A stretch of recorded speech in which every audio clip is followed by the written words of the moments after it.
BTech, BBA మరియు MBA కోర్సులు 15+ years experience ఫ్యాకల్టీతో పాటు placement guarantee. Kishkinda university, Ballari. నమస్తే అండి. పాకిస్తాన్ సివిలియన్స్ నుండే సపోర్ట్ లేదు. ఇంకో వైపు నుండి భారత్ దాడి, మరోవైపు నుండి బలోచిస్తాన్ దాడి. ఇదే కరెక్ట్ టైమా పాకిస్తాన్ ఆక్యుపైడ్ కాశ్మీర్ని మనం స్వాధీనం చేసుకోవడానికి? మనం మాట్లాడదాం. ఇవాళ మనతో ఉన్నారు చంద్ర శ్రీనివాస్ గారు, పొలిటికల్ అనలిస్ట్. నమస్తే సార్. నమస్కారం అండి. Is this the right time sir to get our Kashmir back, Pakistan occupied Kashmir back? డెఫినెట్గా అది మనదే, ఎప్పటికీ మనదే. అది పాకిస్తాన్ ఆక్రమిత కాశ్మీర్ పిఓకే అని చెప్పేసి అక్కడ ఉగ్రవాద స్థావరాలు ఏర్పాటు చేసుకొని నిత్యం అలజడి క్రియేట్ చేస్తున్నారు మన దేశంలో. మరి అటువంటి వాళ్ళు ఏరిపోయాల్సిన సమయం ఆసనమైంది. అది ఈ రోజు రేపు ఆక్రమించుకోవాల్సిన అవసరం కూడా ఉన్నది. ఎందుకంటే అక్కడ నిత్యం అంతర్యుద్ధం, దేశ ప్రధాని ఎక్కడున్నాడో తెలియని పరిస్థితి, సైనిక దళ ప్రధానిగా వాళ్ళ ఫ్యామిలీ అంతా యూరోప్ పంపించాడు, ఆయన తీసేశారు. ఇటువంటి పరిస్థితుల్లో అంతర్యుద్ధం డెఫినెట్గా జరిగే పరిస్థితి కనపడుతుంది. ఇదే right time, this is the right time. మీరు అన్నట్టుగా పిఓకేని మనం స్వాధీనం చేసుకోవాలి. అది మనది, మన దేశం అంతర్భాగం. ఇప్పుడు మీరు ఇష్టం వచ్చినట్టు వ్యవహరించారు ఇంతకుముందు, ఇప్పుడు అది కాదు కదండి. ఒకవైపు మోస్ట్ వాంటెడ్ క్రిమినల్ ఆయన అబ్దుల్ రవూఫ్, అతను కూడా అతను చేసాం. అది ఈయనెవరు, జైషే మహమ్మద్ వ్యవస్థాపకుడు. ఇతనికి మసూద్ అజహర్కి సొంత సోదరుడు. వాళ్ళ కుటుంబం మొత్తం 12 మంది చనిపోయారు. నేను కూడా చనిపోతే బాగుండేది అని చెప్పేసి ఏడ్చేశాడు. ఇప్పుడు సునక కన్నీరు అంటారు అన్నీ వాళ్ళు ఏంటంటే కావాలని చేసుకోవటం. సరే, వాళ్ళు ఏడ్చినంత మాత్రం మనల్ని క్షమించే గుణం ఏమేమి లేదు ఇప్పుడు. కాబట్టి ఇతను కాందహార్ ఎయిర్పోర్ట్ను కూడా ఆ రోజున నేపాల్ నుంచి వచ్చేదాన్ని కూడా 200 మంది ప్రయాణికుల్ని చేసేసి, వాళ్ళ బ్రదరు మసూద్ అజహర్ జైల్లో ఉంటే, భారతదేశం జైల్లో ఉంటే, అటువంటి ఉగ్రవాదుల్ని తర్వాత ఇంకొకటి కీలకమైన అంతర్జాతీయ ఉగ్రవాదుల్ని బయటికి తీసుకొచ్చారు. ఎందుకు? వీళ్ళని గనక ఈ కాందహార్, కాబూల్ టు కాందహార్ అంటే నేపాల్ నుంచి వెళ్ళే ఇండియన్ ఎయిర్లైన్స్ని ఆపారు. అక్కడ నేపాల్లో కిడ్నాప్ చేసేసేసి, మీరు కనుక మా వాళ్ళని వదిలిపెట్టకపోతే వీళ్ళని చంపేస్తామని చెప్పి అన్నాడు. ఎవరు? ఇప్పుడు చనిపోయిన అబ్దుల్ రవూఫ్, అతన్ని కూడా లేపేశారు. అది మోస్ట్ వాంటెడ్ క్రిమినల్ అనమాట ప్రపంచంలో. మసూద్ అజహర్ సొంత బ్రదరు అతను కూడా లేపేశారు. నిన్న రాజ్నాథ్ సింగ్ చెప్పేదాకా తెలియదు. కాబట్టి ఇటువంటి ప్రమాదకరమైన దేశానికే కాకుండా ప్రపంచానికి ప్రమాదం. వీళ్ళు ఇతను ఈ ఒక్క దాంట్లో లేడు, చాలా వాటిలో ఉన్నాడు. మన పార్లమెంట్ దాడి విషయం కావచ్చు, మిగతా వాటిలో కూడా వెనకుండా నడిపించిన వాళ్ళు. కాబట్టి ఇటువంటి అశాంతి కలిగించిన వాళ్ళు ఈ భూమి మీద ఉండడానికి హక్కే లేదు.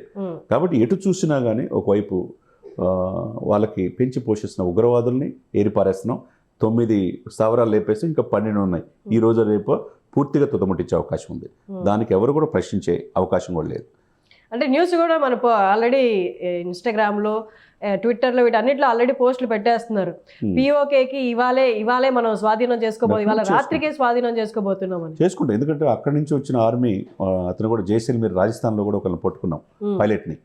మన దేశం మీద దాడి చేయడానికి వచ్చాడు. ఇంకెంతకంటే ఎవిడెన్స్ ఏం కావాలి? మన ఉగ్రవాదులు చనిపోతే వాళ్ళ అంత్యక్రియల్లో ఆర్మీ పాల్గొంది కదా పాకిస్తాన్. మేమేం సపోర్ట్ చేయట్లేదని ప్రపంచాన్ని తెలియజేసాం. ఇప్పుడు వాళ్ళ యొక్క పైలట్ మనం దొరికాడు జైసల్మీర్లో. మరి ఇంకేం కావాలి? ఎటు చూసినా కానీ this is the right time. వాళ్ళు చేసే తప్పులకి శిక్ష అనుభవించాల్సిందే. కాబట్టి మీరు పాక్ ఆక్రమిత కాశ్మీర్ని ఇమ్మీడియట్గా ఈ రోజు రేపు స్వాధీనం చేసుకోవాలా. అది మనది, మన భూభాగంలో ఉన్నది. కాబట్టి వాళ్ళ పప్పులు ఇంకేం ఉడకవు అనమాట. ప్రపంచం అంతా ఒకవైపు అయితే పాకిస్తాన్ ఇప్పుడు ఒంటరి అయిపోయింది.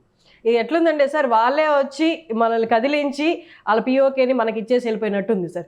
వాళ్ళు ఆ దాడి చేయకపోయి ఉంటే మనం ఈ దాడి చేసే వాళ్ళం కాదు. ఫైనల్లీ ఫ్రీడమ్ అనేది ఎప్పటి నుంచో చూస్తున్న ఫ్రీడమ్ ఇవాళ పిఓకేకి వచ్చేసింది. ఎవ్రీథింగ్ ఈజ్ అంటే అన్ప్లాన్లీ ప్రీ ప్లాన్డ్ అన్నట్లు అయిపోయింది. అంతే వాళ్ళు చేసుకున్న వాళ్ళకి చేసుకున్నంతండి. ఇది కాముగా ఉండడానికి ఆయన మోదీ శాంతి స్వభావంగా, శాంతిమూర్తిగా భావిస్తున్నాడు. మీరు చూసారో లేదో, గత 22వ తారీఖు జరిగిన ఇన్సిడెంట్ లాస్ట్ మంత్ 7వ తారీఖు దాకా ఇంకా నిర్ణయం తీసుకోలేదేంది మోదీ గారు అని చెప్పి చాలామంది అనుకున్నారు కదా. ఆయన పనులు ఆయన చేసుకున్నాడు, గ్రౌండ్ వర్క్ సిద్ధం చేసుకున్నాడు. అమరావతి ప్రారంభోత్సవానికి వెళ్ళాడు, హ్యాపీగా మాట్లాడాడు. అక్కడ పవన్ కళ్యాణ్ గారిని చంద్రబాబు నాయుడు గారు ప్రశంసించారు. అదే సమయంలో పవన్ కళ్యాణ్ గారు పెద్దాకలుగా మోదీ గారి నాయకత్వాన్ని సపోర్ట్ చేయాలన్నాడు. ఒకవైపు స్పేస్ వాళ్ళతో మాట్లాడుతున్నాడు. విజన్ 2047 మన దేశం ఎలా ఉండాలని చేస్తున్నాడు. బీహార్ వెళ్ళాడు, ఎక్కడ కూడా తొనకల వెనకల ఆపరేషన్స్ వాళ్ళు చేస్తున్నారు. కాబట్టి చూడండి, ఎక్కడ కూడా ఆయన ఎవరికి అందుబట్ల. దాన్ని బట్టి మన యొక్క మైండ్ గేమ్ మనం ఆలోచించుకోవాలా. ఇప్పుడు మహిళని, ఇప్పుడు అంతకుముందు కార్గిల్ వార్ జరిగినప్పుడు ఆర్మీ నేవీ చీఫ్ వచ్చి బ్రీఫ్ చేసేవాళ్ళు కార్గిల్ యుద్ధం జరిగినప్పుడు. ఇప్పుడు ఎవరు వచ్చారు? మహిళలు వచ్చారు. మహిళలు వస్తారని అసలు ఎవరు కందల ఖురేషీ కళ్ళు ఆమె వచ్చేసి బ్రీఫ్ చేసిన విధానం చూసుకున్న తర్వాత ఇంకో మోయిక్ సింగ్ ఆమె వచ్చి చెప్పిన ఆమె ఇది belongs to Gujarat, she belongs to Gujarat. Qureshi ఆమె 19 నుంచి మన దేశ సైన్యంలో ఉన్నది. ఒక మహిళ ఏదైనా సాధించగలదు. మీరు మహిళకి పాకిస్తాన్లో ఏ విధంగా ప్రాధాన్యత ఉన్నది? మహిళ ముందే ఫ్రీడమే లేదు. కాబట్టి ఇదేంటి మహిళా శక్తి ఏంది? మనం సొగభాగం అన్నట్టుగా వాళ్ళు ఆర్మీ, నేవీ, ఎయిర్ ఫోర్స్లో మనం చూస్తూ ఉంటే యోమికా సింగ్ చూడండి, ఆమె కూడా ఒక పంజాబ్ నుంచి పరిసర ప్రాంతాల నుంచి వాళ్ళ ఫ్యామిలీ నుంచి కూడా ఆర్మీ చేయాలని, పైలట్ అవ్వాలని ఆమె అత్యంత ప్రమాదకరమైన యుద్ధ ప్రాంతాల్లో చాఫర్ నడిపిన అనుభవం ఉంది 5,000 కిలోమీటర్లు. ఈమె చూస్తే కాబూల్కి వెళ్ళి పూణేలో 18 మంది జరిగితే ఈ విన్యాసాల్లో ఈమె నేతృత్వం వహించింది.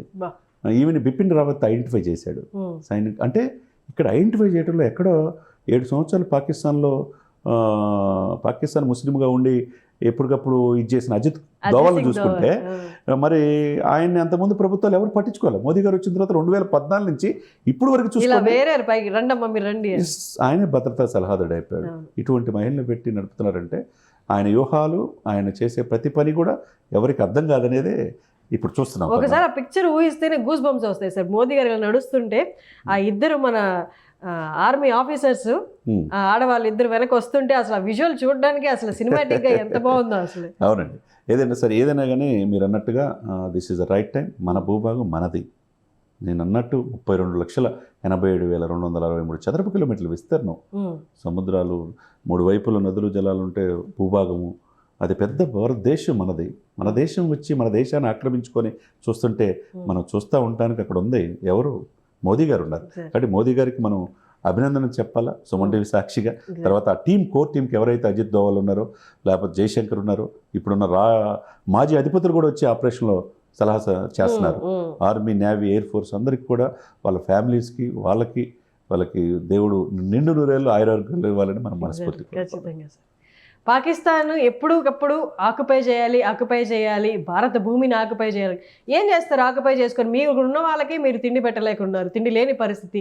వీళ్ళని తీసుకెళ్ళి ఈ స్పేసెస్ ఆక్యుపై చేసి ఏం చేస్తారు? నాకు తెలిసి అక్కడున్న సివిలియన్సే మాకు పాకిస్తాన్ వద్దు, మేము భారత్లో కలిసిపోతామని ముందుకు వస్తారేమో అన్నట్టుగా ఉండే పరిస్థితులు ఇప్పుడు కరువు కాటకాలు, యుద్ధాలు చూస్తుంటే. Thank you sir, thank you so much.